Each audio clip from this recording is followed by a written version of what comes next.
nouvelle édition du Journal de l'économie. Très ravi de vous savoir au rendez-vous. Voici pour commencer le sommaire. L'Afrique améliore ses performances en matière de climat des affaires. Le continent a progressé grâce aux réformes mises en œuvre.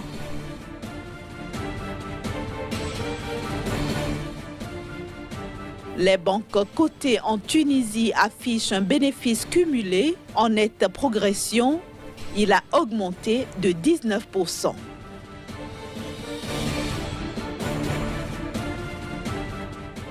Enfin, les prix mondiaux du caoutchouc naturel ne devraient pas remonter en 2019, selon un rapport de l'Association des producteurs.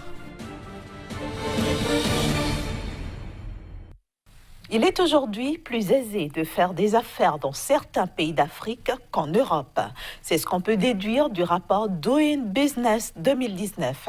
Cette percée de l'Afrique s'explique surtout par des réformes tous azimuts mises en œuvre sur le continent. Ces réformes classent désormais l'île Maurice et le Rwanda devant des pays comme la France, l'Espagne, l'Italie et même la Suisse et les Pays-Bas. Deux pays africains sortent du lot dans le classement Doing Business 2019. Il s'agit de Maurice et du Rwanda qui se hissent dans le top 30 mondial en décrochant respectivement la 20e et la 29e place. Ces deux pays affichent un score de 79,58 et 77,88 points sur une échelle de 100. Un score mieux reluisant que celui décerné à l'Espagne, qui est 30e avec 77,68 points, la Russie 31e avec 77,37 points et la France 32e avec 77,29 points. L'île Maurice et le Rwanda devancent par ailleurs la Chine, les Pays-Bas, la Suisse et même la Turquie et l'Italie. Le troisième pays le mieux classé de l'Afrique, c'est le Maroc, qui se positionne à la 60e place avec un bond de 9 places par rapport à l'édition 2018. Le Kenya gagne quant à lui 19 places cette année et se positionne à la 61e place mondiale. Globalement, ce rapport Doing Business 2019 atteste qu'il est de plus en plus facile de faire des affaires sur le continent noir à cause de la dynamique des réformes mises en œuvre. En effet, il a été observé ces derniers mois un pic d'activité de réforme en Afrique. Entre le 2 juin 2017 au 1er juin 2018, 4 économies sur 5 ont considérablement amélioré leur réglementation des affaires. Ainsi, l'Afrique subsaharienne a enregistré à nouveau un nombre record cette année, avec un total de 108 réformes contre 83 durant la précédente édition. Mieux, cette région décroche le record du plus grand nombre d'économies ayant mené des réformes, 40 des 48 économies de la région ayant mis en place au moins une réforme, alors que le record précédent était de 37 économies. Il y a 2 ans, l'Afrique subsaharienne compte enfin 4 des 10 économies les plus réformatrices de cette année, à savoir le Togo, le Kenya, la Côte d'Ivoire et le Rwanda. Notons que pour cette édition, 190 économies ont été concernées par le classement Doing Business, dominé par la Nouvelle-Zélande, premier, Singapour, deuxième et le Danemark, troisième. Dans les 50 derniers, on retrouve le Cameroun, 166e, et pourtant première puissance économique d'Afrique centrale, le Gabon, 169e, le Congo, 180e, et la RDC, 184e. L'Érythrée et la Somalie se positionnent en queue de peloton de cette édition 2019. L'Égypte pourrait bientôt bénéficier d'un nouveau décaissement de 2 milliards de dollars de la part du Fonds monétaire international. La décision a été prise au terme d'une mission d'experts de l'institution financière dans le pays, une mission qui s'est félicitée des progrès économiques réalisés. Un nouveau décaissement d'un montant de 2 milliards de dollars annoncé pour l'Égypte. La proposition émane d'une mission du Fonds monétaire international qui a séjourné récemment dans le pays et qui s'est félicité des progrès économiques réalisés par le pays. Selon cette mission, l'économie égyptienne a poursuivi ses bonnes performances et l'on note une accélération de la croissance du pays à 5,3%, une baisse du taux de chômage en dessous des 10% et un recul du déficit des comptes courants. Une embellie que la mission du FMI attribue aux envois de fonds des Égyptiens à l'étranger et à une reprise des activités du secteur du tourisme. Autre facteur favorable à la performance de l'économie égyptienne, la prudente politique monétaire de la Banque centrale, la solidité du réseau bancaire jugé rentable et bien capitalisé, sans oublier les efforts des autorités du pays pour améliorer le niveau de vie des plus vulnérables. Inscrit dans le cadre du programme d'aide de 12 milliards de dollars conclu en novembre 2016 entre les deux parties, le nouveau décaissement annoncé reste à être approuvé par le conseil d'administration du Fonds monétaire international. Sa validation devrait porter à 10 milliards de dollars le montant total décaissé par le FMI au pays des pharaons dans le cadre de son programme d'aide. 35 millions de livres soudanaises. C'est la somme que le gouvernement soudanais dépensera désormais par jour pour subventionner la farine de blé, soit une augmentation de 10 millions de livres par rapport à ce qui était injecté auparavant dans ce domaine. L'objectif est de permettre au gouvernement soudanais de fournir de la matière première moins chère aux minorités et de réduire les prix du pain qui ont doublé en raison de la suspension de la subvention céréalière pour 2018. Il faut dire que le Soudan consomme plus de 2 millions de tonnes de blé par an pour une production moyenne d'environ 445 000 tonnes. Direction maintenant la Tunisie. 12 banques cotées ont dégagé un bénéfice net cumulé de 588,4 millions de dinars, soit environ 206 millions de dollars au premier semestre 2018. Ceci représente une hausse de 18,7% par rapport à la même période en 2017. Les 12 banques cotées en Tunisie ont le vent en poupe. Au premier semestre 2018, ces banques ont réalisé un bénéfice net cumulé de 588 400 000 de dinars, soit près de 206 millions de dollars, ce qui correspond à une hausse de 18,7% par rapport au premier semestre 2017. Sur les 12 banques cotées, 9 ont enregistré une progression de leurs bénéfices, alors que 2 affichent une baisse de leurs résultats nets.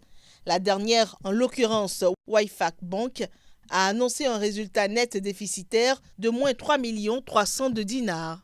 Avec un bénéfice net de 102,39 millions de dollars au premier semestre 2018, la Banque internationale arabe de Tunisie reste la banque la plus rentable du pays, devant la Banque nationale agricole avec 89,88 millions de dinars, Attijari Bank, 114,52 millions, la Banque de Tunisie avec 68,14 millions, et Amen Bank, 64,11 millions.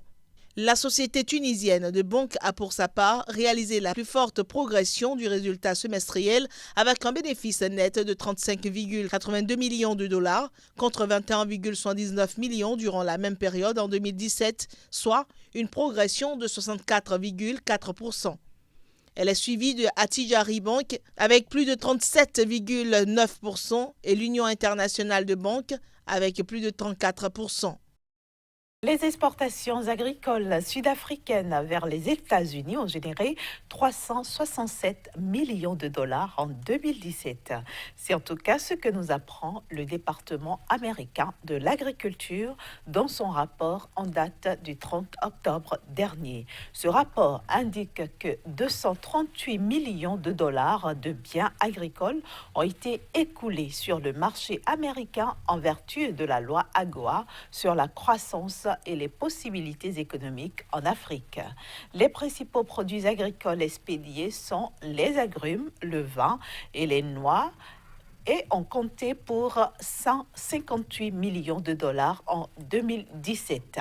Il faut dire que l'Afrique du Sud fait partie des pays d'Afrique subsaharienne qui profitent le plus des avantages liés à l'appartenance à l'AGOA, en l'occurrence l'accès en franchise de droits de douane.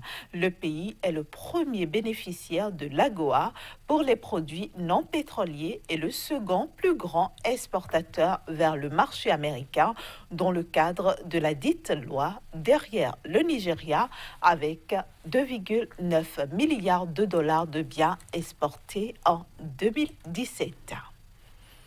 Intéressons-nous maintenant à la Suisse qui vole au secours du secteur de l'élevage en Afrique de l'Ouest.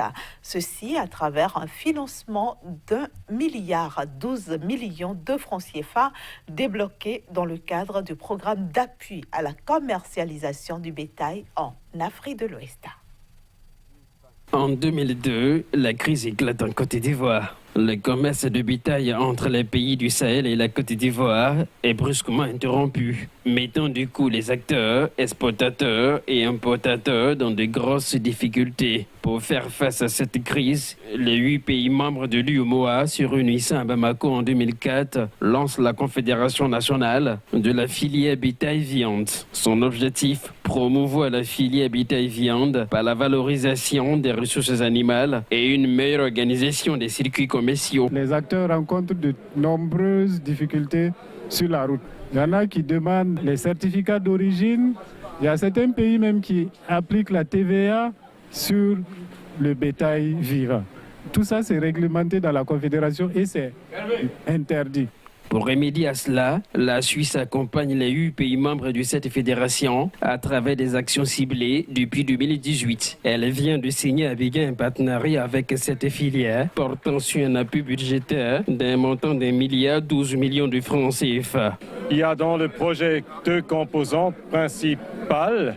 Une est le soutien à travers la CEDEAO de la région. Donc il y a une composante de 3 milliards de francs CFA qui va soutenir les différents pays, les fédérations dans les différents pays pour donc améliorer la filière.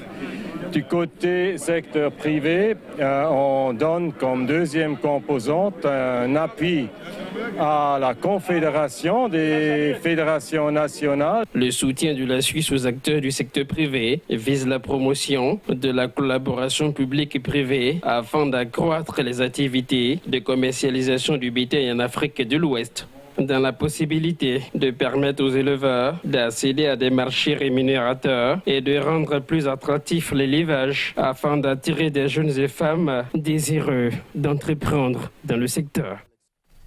Les prix mondiaux du caoutchouc naturel auront du mal à remonter en 2019. C'est ce que soutient l'Association des pays producteurs de caoutchouc naturel qui assure près de 90% de la récolte mondiale. Selon cette association, 2 principales raisons pourraient justifier cette situation, à savoir la baisse de la demande chinoise et l'abondance des approvisionnements.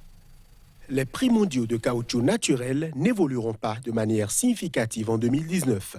Selon l'Association des pays producteurs, ces prix auront du mal à remonter l'an prochain en raison notamment d'une baisse de la demande chinoise et de l'abondance des approvisionnements. En effet, la croissance de la demande de la Chine, qui s'affiche aujourd'hui à 40% de la consommation mondiale, devrait ralentir à 3,2% en 2019 contre 5,3% en 2018. Ceci dans un contexte où la dévaluation du yuan augmente le prix des importations pour les fabricants chinois de pneumatiques, tandis que le prix de la matière première monte et affecte leur compétitivité. Cette thèse de l'Assemblée des pays producteurs de caoutchouc naturel est confirmée par les données rendues publiques par la Commodity Market Outlook de la Banque mondiale qui explique que les prix du caoutchouc naturel ont baissé de 12% durant le 3e trimestre 2018 pour s'établir à leur plus bas niveau depuis 2 ans et demi. Selon les prévisions de la Banque mondiale, ces prix devraient globalement terminer 2018 sur une baisse de 20% par rapport à 2017. Parallèlement, la production mondiale de caoutchouc naturel devrait bondir de 5,8% à 14,7 millions de tonnes en 2019, portée par des progressions de 4,1% à 5 millions de tonnes en Thaïlande et de 1,5% à 3,83 millions de tonnes en Indonésie. Ces images que nous mettons un terme à cette édition. Merci à vous de nous avoir suivis. Merci aussi à vous de votre fidélité pour Sika. On se retrouve à la prochaine édition avec le même plaisir.